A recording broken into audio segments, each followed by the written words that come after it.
আপনার কথা কন। ওই গন্ডারের ঘরের গন্ডার, পাড়ার করে পাড়া।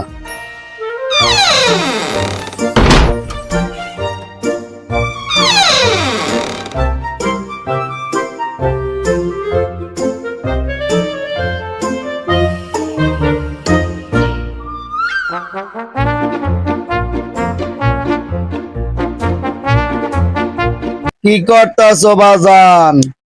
খাইতাছি আব্বা।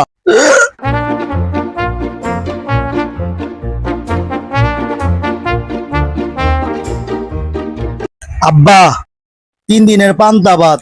আব্বা কুত্তারে খাওয়ানোর চেষ্টা করছিলাম, কুত্তা খায় না, তাই আমি খাইতাছি।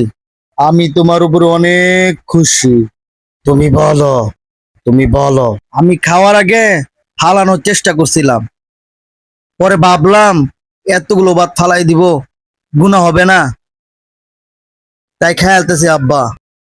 আল্লাহ কি জিনিস দিছে আমারে। আব্বা ভাতগুলো গন্ধ হয়ে গেছে, কিন্তু খাইতে ভালো লাগতেছে। বাজান, আপনার এই গোডাউন বইরা ওই যাইবেন? আব্বা চুলার মধ্যে গরম ভাত আছে, কয়টা গরম ভাত খাইয়া পরে গরুরে ঘাস খাওয়াইতে যাবো।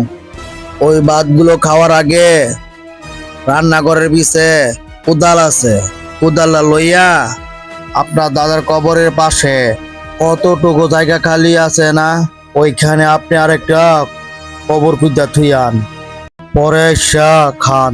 কি বলেন আব্বা? আপনার শরীর কি খারাপ? কাল লইগে কবর খুঁজতাম আব্বা। আপনার কথা কন। ওই গন্ডারের ঘরের গন্ডার, পাড়ার করে পাড়া। এই ভাতগুলো খাওয়ার পরে যদি এক ডেক গরম ভাত খাইবার যাস, তাহলে তো পেট বাস্ট হয়ে মরবি। এলেকে কইছি কবর খুঁজবার, তোর লইগা আবার কারে কবর খুঁজবার কইয়াম।